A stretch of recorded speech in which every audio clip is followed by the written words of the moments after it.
Hi, and welcome to All Things Cozy with Matt. And Jillian. We are a bi weekly podcast about everything that is warm, soft, and comforting. Today, we're chatting with celebrated astrologer Susan Miller about the coziness of astrology, the joy it can bring to our lives, and what gifts the stars have in store for the remainder of 2024. Susan, welcome to All Things Cozy. We're so excited to have you here. Welcome. I love your concept. I'm going to be a regular listener. Yes, please. We need more cozy things in the world. We really do. That puts a feather in my cap because you are the coziest. Just an honor to have you on and to take up your time. So thank you so much again for hopping on. I'm thrilled. Well, speaking of coziness, let's check in with what's making us feel cozy this week. Jillian, kick us off. What is making you feel cozy this week? Well, a few weeks ago, I took a wonderful trip to Stockbridge, Massachusetts, and I stayed at the Red Lion Inn, which is a historic inn. It's nestled in the Berkshires. It was first opened in 1773, which means it has a lot of history. And it's so eclectic when you step inside, from all the different paintings throughout the years and antiques. And then they also have these cats that they adopted in the inn, Jack and Jane, and they're named after the owners who took over in 1968. And it was just so cozy and welcoming. And the town there was so happy and positive. And I don't know if folks know this, but Norman Rockwell, he lived there and his studio was right in Stockbridge. So that makes it even more special. And what was interesting is the current desk person at the inn, he was originally from Boston and he came up to the Berkshires with his wife, and they were really feeling dissatisfied with their jobs and their work. And they decided to take a look at the local paper and see what jobs were available. And just so it would have it, a officer job was open because he's a police officer, and a nursing job was open for his wife. And so they moved their family there, and they've been there ever since. And so you hear a lot of stories like that in the Berkshires where folks just were taken with the town. And I thought to myself, maybe I need to move to Stockbridge. It's just so cozy there in March because not too cold, but it's nice enough where there's snow on the ground and there's that beautiful winter light that I find so inviting. So it was a really special place. And I recommend if you're in the Berkshires, head over to the Red Lion Inn. That's so great. It is, yeah. Looking at their Yes. website, it looks like it's like a classic feel, but elevated. Did you eat there, Jillian? They actually had their restaurants closed while I was there. I Oh, think okay. potentially because it's the winter and it's a quieter season, but you could tell it's bustling probably in the summer and the spring. And the staff was wonderful still. They had a daily tea. And so everyone would sit on the couches and talk. And you could tell it was a community place. Like locals come there to sit with the fireplace and see the cat scamper and all those sorts of things. It felt like it was straight out of Gilmore Girls or something like that, or a Hallmark movie. So it was really wonderful. That sounds extremely cozy. On the topic of cozy food, what's making me feel cozy this week is the Tiny Chef Show. This is a kids' Nickelodeon show. I'm too old to be watching this, but I've become a huge fan of the Instagram account for the show. And it features the star, the Tiny Chef himself, who is a round green creation, very soft and fuzzy, stop motion animated, who is frankly hard to understand. Like the way he says hello is blelo.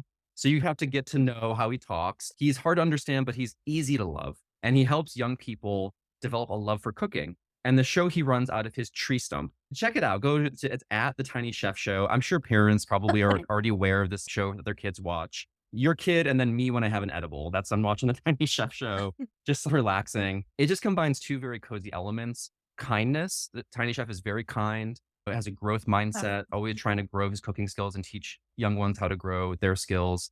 And miniatures, because he's so tiny, everything he makes is itty bitty and everything's small size, little knife that he chops up his vegetables with. But the ingredients are real size. So there's a giant onion behind him, but he has like a tiny little piece of it. So the ingredients go a long way in the tree stump.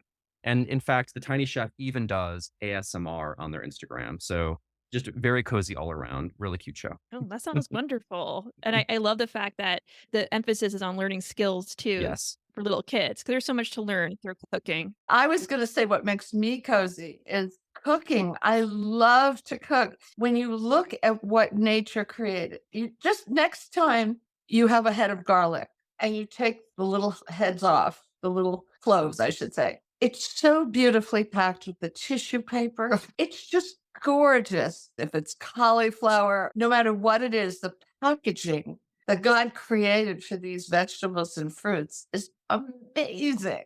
My tech comes over every week. She always says, "Do you need anything done?" And I say no. And she says, "I'm coming anyway." And sure enough, so many things.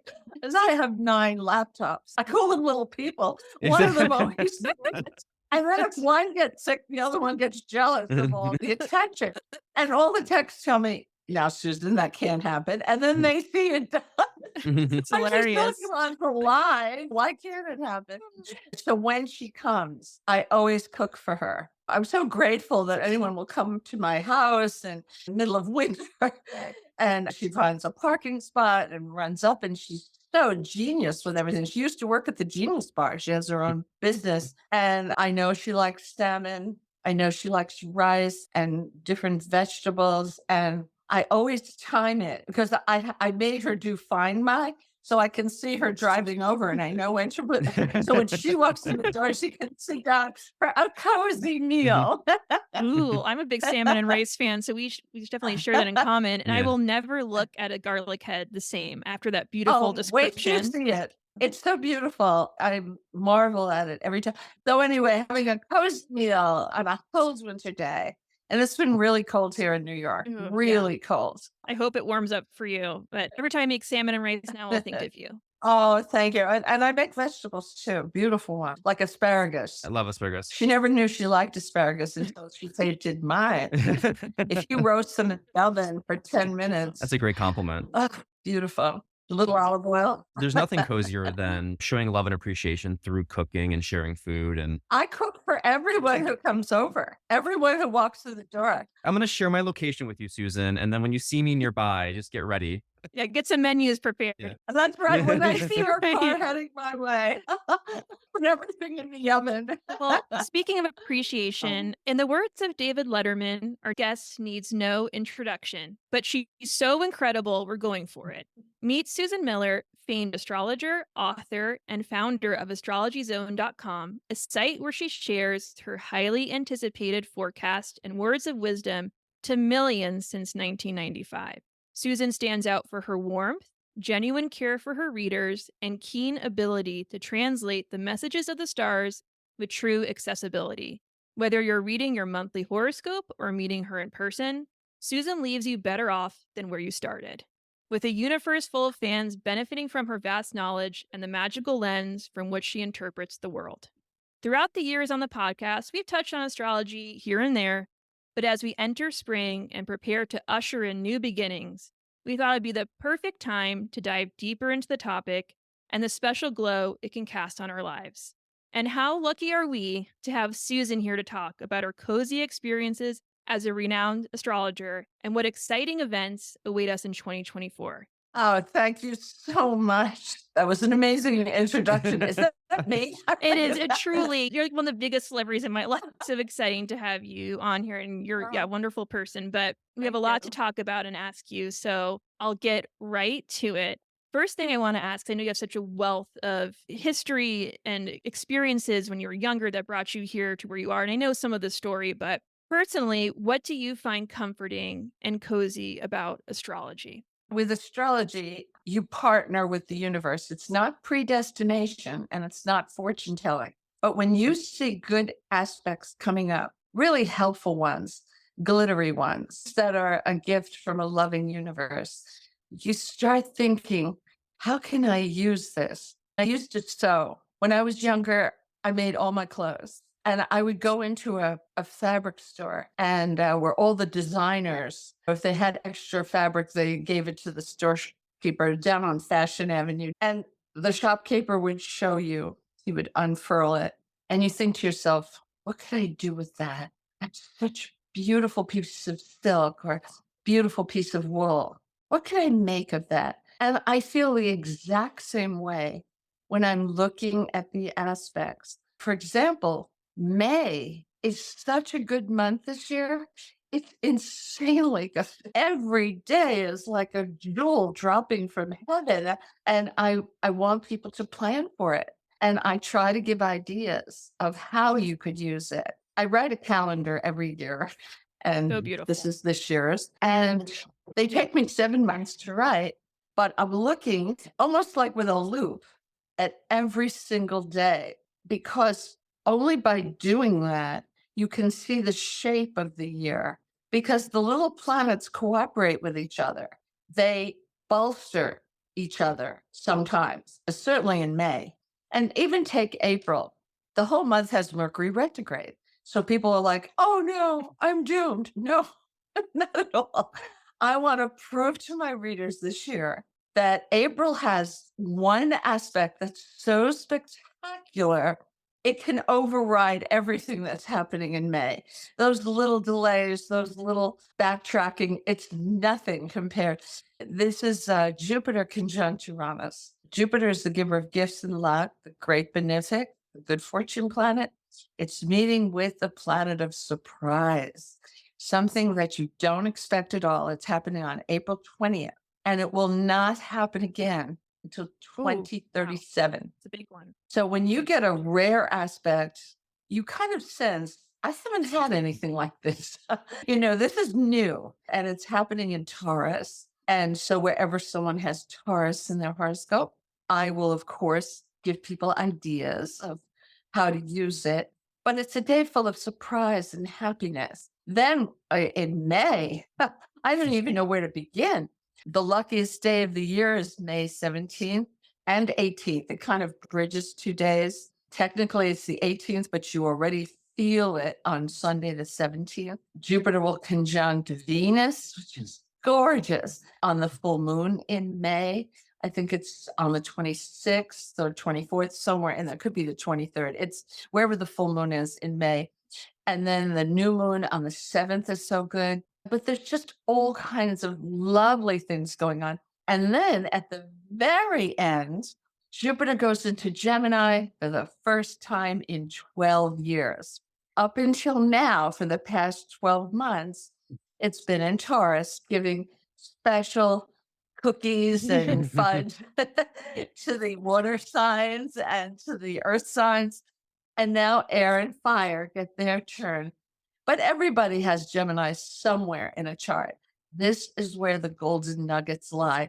It's going to be so good for aviation, for communication, for magazines. I know a lot of them are having trouble and many of them are dropping off and closing, but I see a whole crop of new ones starting.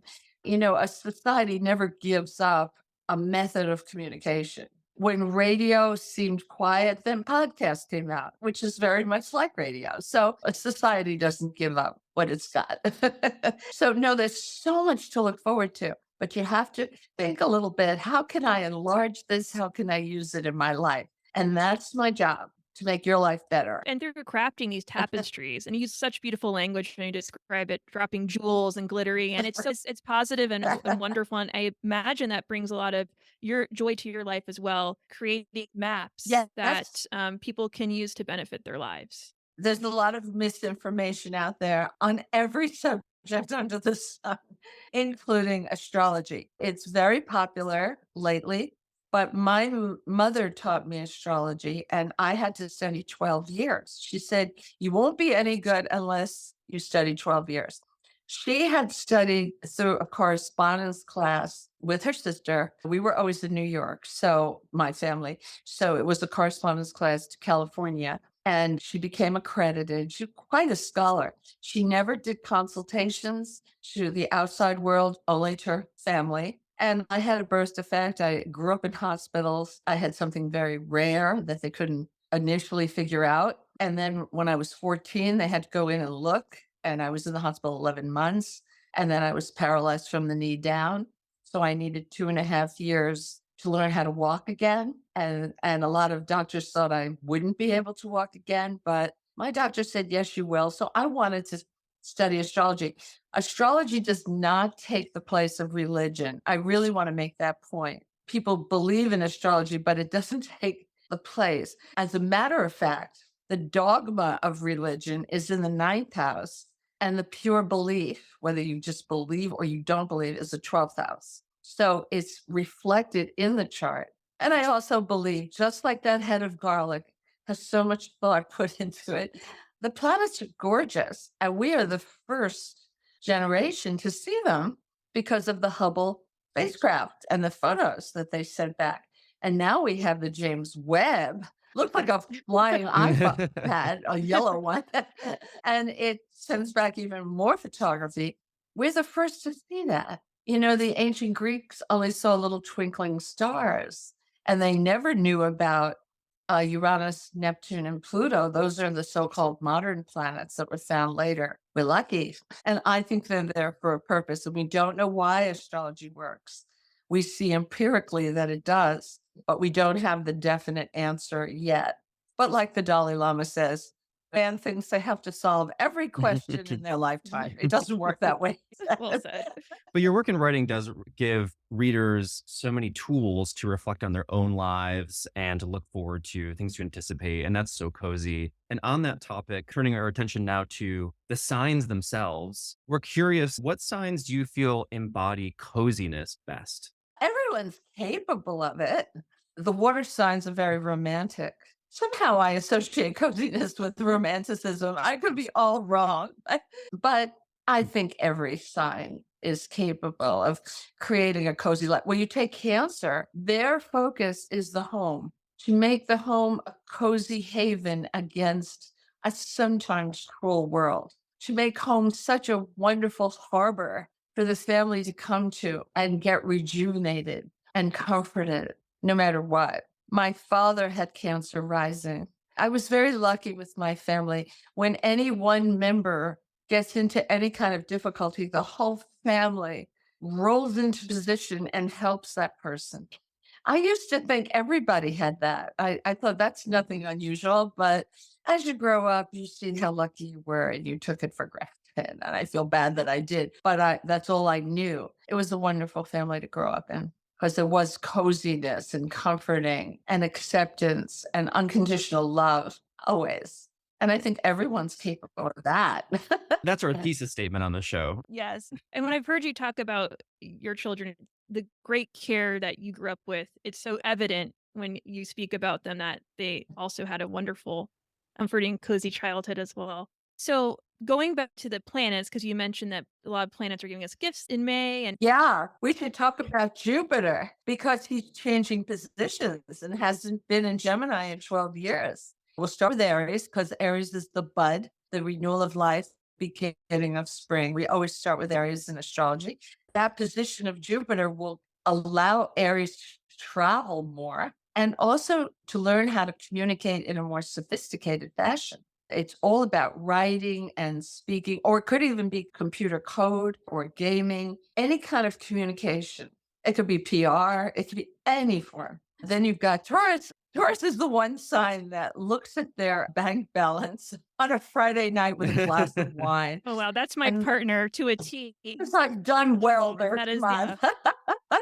They need to feel growth in financial areas. So they like to have a nest egg, and they're going to do so well financially from May 25th all the way a full year until June 9th. So it's a little bit over a year. It's like 12 and a half months. Then you've got Gemini, which is the celestial favorite. They will find themselves at the right place at the right time, lucky breaks. Actually, the ancients used to say you could meet your one true love that year when Jupiter's conjunct the sun, because many people will be coming into your life, some very high level people to help you, but also on your own level. And one of them may stand out to be your one true love. So that's a very nice thing. Gemini, think big.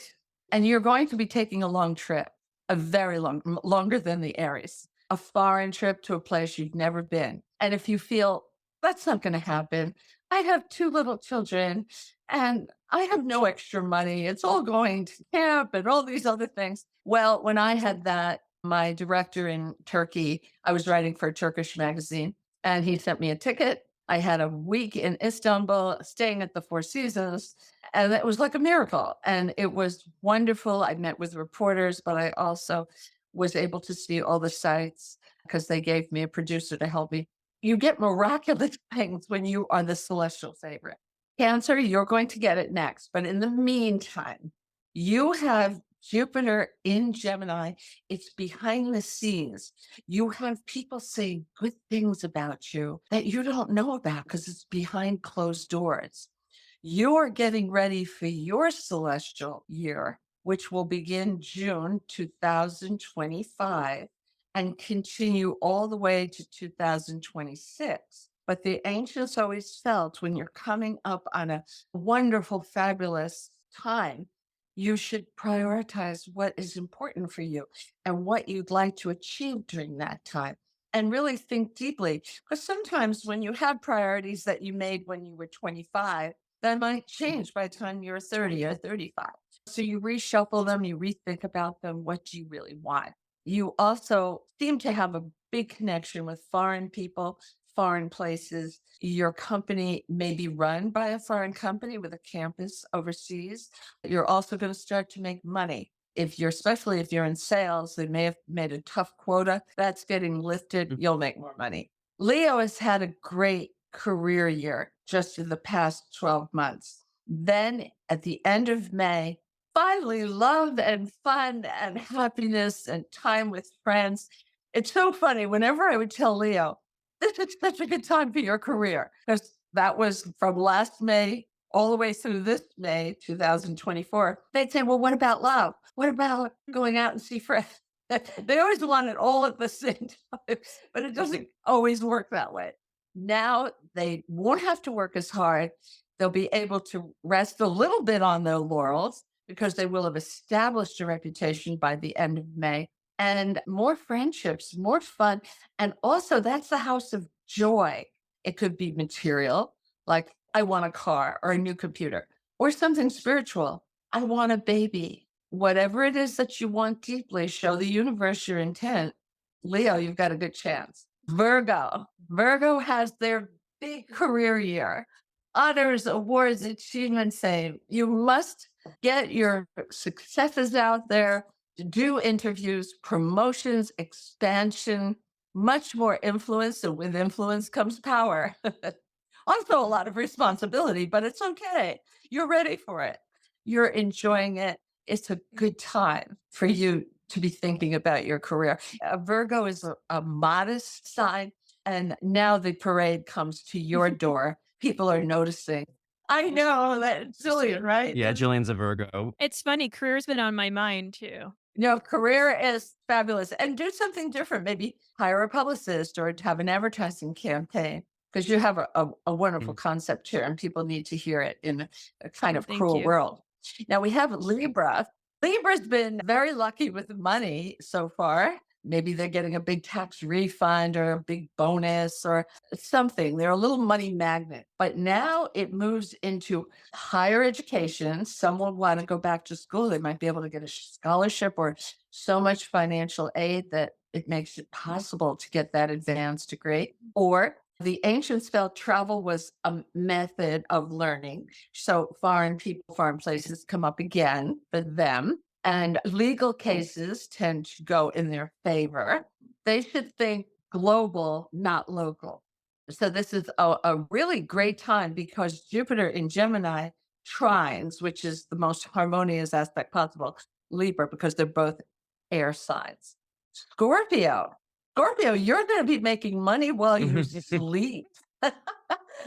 I think you should definitely take a course in investing and find out a good financial advisor. Ask your friends who's been good for you. I'm telling you, you are a little money magnet, and it hasn't been that way. You had good aspects up until May for marriage. So your partner may have been doing well. Or if you say, I'm not married, well, you may have had an agent or a lawyer or some person you work in a collaborative way, and that person's been very good for you. But now you're really going to see the money, and this will give you a sense of security, and it'll give you options. If you wanted to buy an apartment or a house, you'll be able to do it soon. You'll see. Sagittarius has Jupiter in the partnership house. So all kinds of partnerships are good for them, whether it's marriage or it's working with an agent or some collaborator. It's really funny, though. Sagittarius is the bachelor sign. They don't like to get married. They are worried that it will clip their wings. Travel is so important to them that if they feel they'll be hemmed in and stuck home after they get married, they'll be skittish about it. Now, of course, Sagittarians do get married sooner or later, but they're very careful about the person they choose. This year, if you've been living with your girlfriend or boyfriend, there's no reason not to get married. The universe is sending you the most golden vibrations. You should definitely think it over.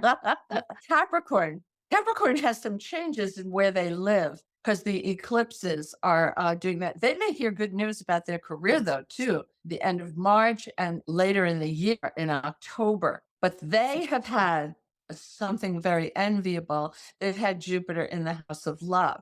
Now it moves into the house of health, fitness, and work projects. If you're a Capricorn, you're going to get all the plum projects. If you're self-employed and you're a Capricorn, oh my goodness, this is great news because business is going to be brisk and you may even have to hire someone. And you say, oh, hire someone, that's hard. For everybody else, it's hard. It's not going to be hard for you. You will find gems, people who will work hard for you and make you look great, and you'll be good to them because Plato called Capricorn the philosopher king, who is very nurturing and good to the people in their employ. And this is why they make such great leaders. Okay, we have 2 signs left. Aquarius has been working on their house. Either they're moving, renovating, fixer-upper, or just buying some new furniture, walking around with paint chips. Talk to any Aquarian and they're fairly obsessed about home. It's coming to a conclusion in May. Now that they've figured everything out and they've feathered their nest, they can now invite love in. They are going to have the best love aspects for romance and meeting that new person in over a decade. Now, if you say, well, wait a minute, I'm already married, I'm an Aquarian, that's okay. You'll get more attention from your partner, which is really nice. And if you want a baby, this would be the best year to try for it. If you've had problems, this is the year to try for that baby or for that adoption. And then Pisces is going to make money from the eclipses and also home and family, real estate. So lucky. Now, if you say, well, I already bought my house, I have a mortgage. Well, maybe you want a vacation cottage. Maybe you just want to rent one on an Airbnb, or maybe you want to buy a little log cabin in the woods near a lake. And you'll be able to do that if you have a college age child and they're living far from you. I'll help you with the rent so that you have an extra bedroom so I can stay. Something like that. Your family adores you. They will do anything for you. If you need a little money from them for the down payment, ask, even if they've never given you money before. This year, they want to help you. Oh, talk about cozy. I mean, to be in the heart of family, so nice. And you're a Pisces. Yes, I am. I'm already looking at Log Cabin by Lakes as we speak. Well, thank you for that incredible rundown. There's so much to look forward to in the year ahead. Yes. And the planets are always moving. And just when you think you're stuck and that you have a situation that is like glue and it's not moving, the planets move into a different position and you get a breakthrough. But you have to, as I said, partner with the universe. You have to show your intent. When I'm stuck, I ask God for a clue, and he always answers me within 24 hours. It's crazy. My friends say, you do get an answer. I'm like, yes, always. But I'm pretty specific. I tell them what my problem is. I'm on Discord, and twice a month I ask questions like, well, it's called AMA, Ask Me Anything. And last night I asked for emergency questions, and it was so heartfelt because people really had difficult, complex questions, but the whole community, we had 80 people in the little group, and people had ideas and were putting them in the chat, and we were integrating them. And I love that when it's not just me, it's everyone together to make that person feel that they're not alone. We all feel so alone when we have a difficult problem to solve. And we always are sure no one has ever had this problem, but that's not true. Other people have. or something similar. We're all here to help each other. I'm really enjoying these sessions on Discord that I do twice a month.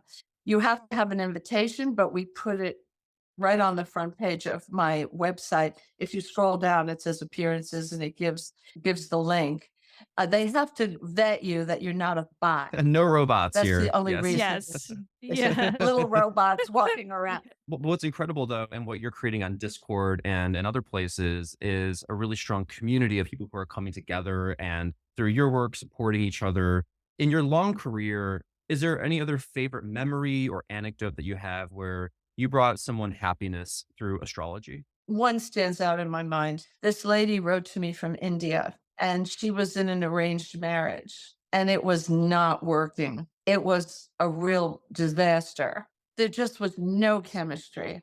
And she did divorce him. And she was at a family gathering, must have been a holiday where the family, large family, was at the table. And the father went around to each daughter and son and said what he loved about them. But when he got to her, he said, "You have brought shame on the family. I will disown you. I don't want to see you." And she was just heartbroken. And I said, like the Bible says, we have to honor our father and mother. They do make mistakes, but they do also mellow in time. We have to love them no matter what. And then just fast forward about 6 or 8 months, I'm in Seattle. I'm doing a book signing. There's a long line and, signing, asking people's names.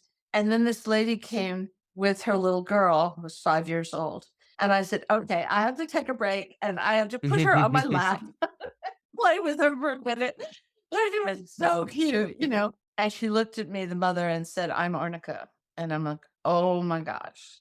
And that was the lady who was written to me. And in the back was the father with the smaller little baby with the carriage. He was watching while she came up to me.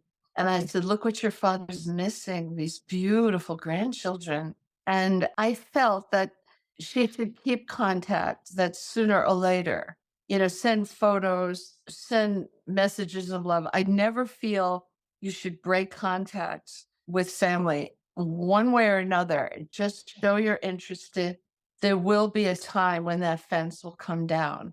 And I think of her all the time to this day. This must be 15 years ago, but what a beautiful family. People think after they come to me that I forget about them. No, you don't. You remembered me. So I keep thinking about the people who asked me questions last night, even. And if I think of something, I'll get in touch with them because they're on Discord and I remember their names. They themselves avatars, but you remember them. Your mind's always working. yes, You and you know. have so much going on, so many wonderful Yeah. people that you've invited into your life and they're coming, relationships and whatnot. And so clearly make astrology very comforting for folks. And there's still some who are skeptical, don't know where to start with astrology. What advice would you have Oh, for well, that's okay. I was skeptical. Every astrologer I know, male or female, are skeptical before they study it. And that's healthy. I would say to my mother, "How could you look at a piece of paper and know what influences are coming?" She told me I would write when I grew up. I said, "Mama, nobody writes in our family." She said, "You're going to write, and I'm going to work on your grammar." I was 9 years old.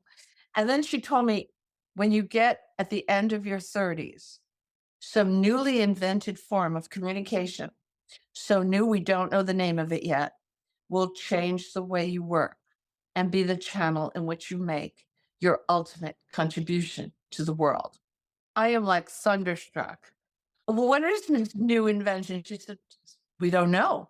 For me, it was television, and I think you'll be on television, and I am. But that's not the hub of the wheel. There's something else, a newer invention." Well, I drove her crazy. I said, "You have to tell me more." She said, "Well, you have Aquarius up there. Aquarius is ruled by Uranus. That's electricity. So it has something to do with something that plugs in the wall."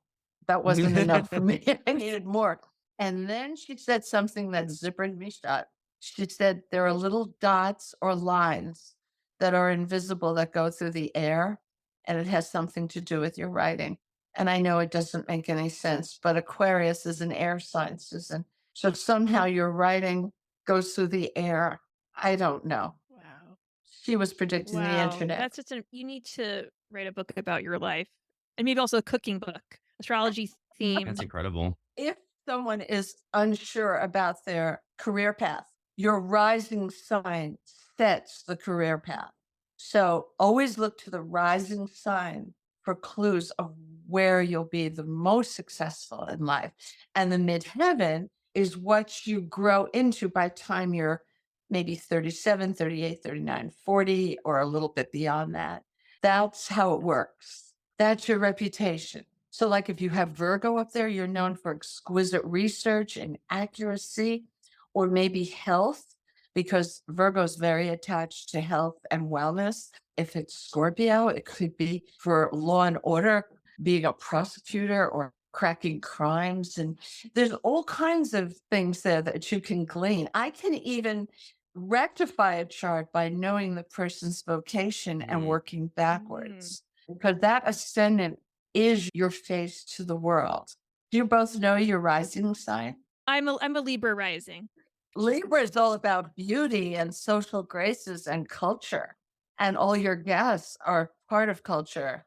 They're artists or writers or playwrights or directors, or, they're part of culture. What do you have rising? Sagittarius rising. That's the philosopher. You love things that you could debate and pull apart. And you're the kind of person who go to a little coffee shop in Greenwich Village where they have a tin ceiling and cannolis and a cappuccino and just stay there until dawn, discussing the meaning of life. I could see that. On my website, I have a new feature. It's free. You can go on and do your chart as long as you know what time you're born. If you don't know, you put in whole house system and you do sunrise, because that is what we default to. And at least you'll know where your planets were that day. You may not know your rising until you can find out the time of birth, but at least you'll know where the other planets are. And I give an interpretation. It's all free. It's on the homepage of Astrology Zone. That's an incredible resource. And again, Susan, thank you so much for joining us today. You've given us so much cozy food for thought. Well, thank you. What I love about your podcast is it's so different. It's different from Oh, any thank you. others, Thank you. and now you're going to keep me thinking about what's cozy. Well, lots of coziness in your life, so it should That's be easy. Yes. And there's so much coziness to get from your website, astrologyzone.com, where people can subscribe and read your daily horoscopes, monthly horoscopes, your writings on life and love, and more. And you mentioned a little earlier when you were on with us that you have a new book coming out. Can you tell us about the new book that's out? Yeah, it came out on St. Patrick's Day, which I think is very lucky. Yeah, very lucky. It's on Kindle right now. What I love about Kindle is you buy it, you take your credit card, put it back in your wallet, and it flies through the air, and you go in your office or your bedroom, and there it is. It's right there. It's like magic. Mhm. No downloading. It's there. It's looking at you. I also have 2 apps, Moonlight Phases, which tells you when to act and when to hold back when the moon is void of course.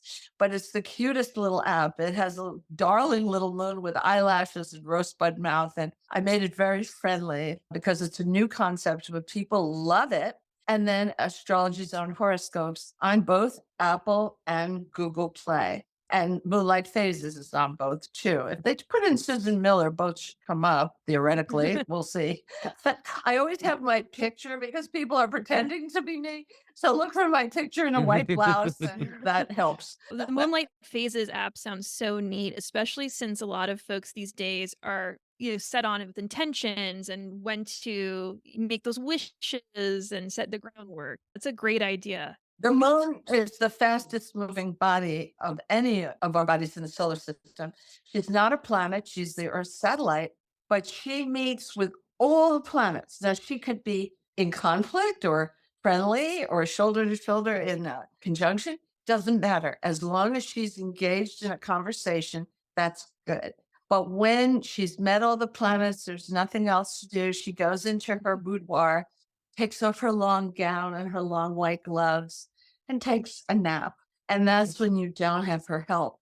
And what's the difference? You can't make progress. When we have a meeting, we want to build up traction. we have a goal. But if the moon's void, of course, it falls apart, or the meeting never even takes place. Now, there's good times to have a moon void, of course. Let's say the IRS calls you up and is going to audit you. It's the moon void, of course. There's nothing here to do. You've done everything right. Thank you. Goodbye. So there are times when you don't want change. Yeah, in her boudoir. I It's love that. it's only $8 and it's not a subscription the way my other one is. But my other app is $4.99 a month. The other one, Moonlight Phases, it's $8 flat fee. It goes all the way through 2050. Both of them have GPS built in. So when you go to Paris, it follows you and gives you That's the so right. smart. That's Yeah. so cozy. Thank you so much, Susan. Bye Bye. bye. Thank you again to Susan for taking the time to talk with us today about the coziness of astrology. I learned so much, and there's so much to look forward to in 2024. I'm really excited about the months ahead. Yes, me too. So excited just to hear about every sign and what they have in store and positive things to look forward to. But like Susan said, she illustrates the tapestry. She doesn't make it happen like magic. So it's just things to look out for and signs and use it to your advantage and always hope the best for yourself. I think that's the takeaway from this. Advocate for yourself and will magical things into your life. It's a really wonderful message to end on for that interview with Susan. Absolutely. And speaking of words, while we marinate on those thoughts, let's take in some words of warmth.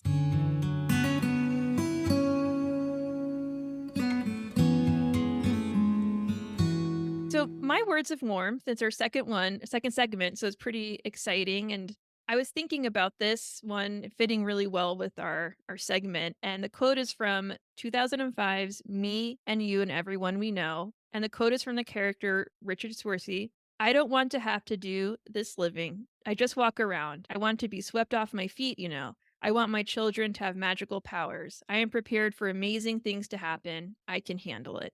I don't know why that quote just over the months and years, it just keeps on popping back into my head. And I think it's because I'm really attracted to magical thinking. And especially as we get older and things become a little more humdrum, I'm still kind of waiting for that magical event and to be open to it and to believe in it that something really amazing will befall me and some special turn of events. And just the fact that you can be prepared for the positive magical thing and be open to it. And there's something so sweet about that scene because when I saw this movie, my dad he was like probably the primary caregiver. And so I always thought about him too, like what it must be like commuting from the train back and forth and taking care of kids and all these things. And just to leave open that sliver of possibility and to see the light at the end of the tunnel. So that always brings me a lot of comfort, this quote, and it makes me want to go after the magical and impossible even more whenever I think about it. I love that. And you know what, Julian? I think that's going to happen because this is your career year. A lot of exciting things ahead. Great time to travel. A lot of magic in store for you. I see that happening. Yes, I'm hoping for my career, and Susan touched on that. And it's so funny because I literally had put a post-it note on my wall that I said, in 3 months, I'm going to be creatively fulfilled and all these things. So it's so funny that she touched on that. Love it. I'm going more country with my words of warmth from today because these are words from Laura Ingalls Wilder. And she came to mind because the TV show Little House on the Prairie is celebrating its 50th anniversary this year. And so when I saw this quote, it felt like all of the planets were aligning in terms of celebrating its anniversary and also these really cozy thoughts on spring. And the quote is, some old fashioned things like fresh air and sunshine are hard to beat. In our mad rush for progress and modern improvements, let's be sure to take along with us all the old fashioned things worthwhile. And I really love this quote because I love technology and I love all the advancements they make, but I really like also stepping back and making sure that we're in touch with nature and what's good for our bodies as well. And I've been listening to this podcast by NPR called The Body Electric that my husband recommended, and it really is really wonderful. And it's about how technology impacts our bodies in a way that we can improve our health and our relationship with technology. So it's a healthier physical relationship. But it didn't take NPR to tell me that. We knew this from Laura Ingalls Wilder all along. Just a brief reminder to enjoy the fresh air and the sunshine and get out there and enjoy nature. Yeah, and you take your steps every day and you take it very Yes. seriously. So you always get some fresh air. Sometimes I think I've said this before, the only fresh air Like when I take out the trash, I'm like, oh my God, you need to get out and smell the LA smog or just get your steps in. Spring is here. It's a good time to start those habits. And on the topic of smelling smog, we also have our candle review. Yes. And this is not anything smoggy. No, what are we No. sniffing this week, Julian? We're sniffing Brookman Candle & Co.'s Caramelized Pear, and it is a wonderful combination of sweet and spice with a dash of fresh pear caramelized in sugar and brandy. And the top notes are cinnamon clove, the middle pear, apple, and apple cider, and then the base is sugar and brandy.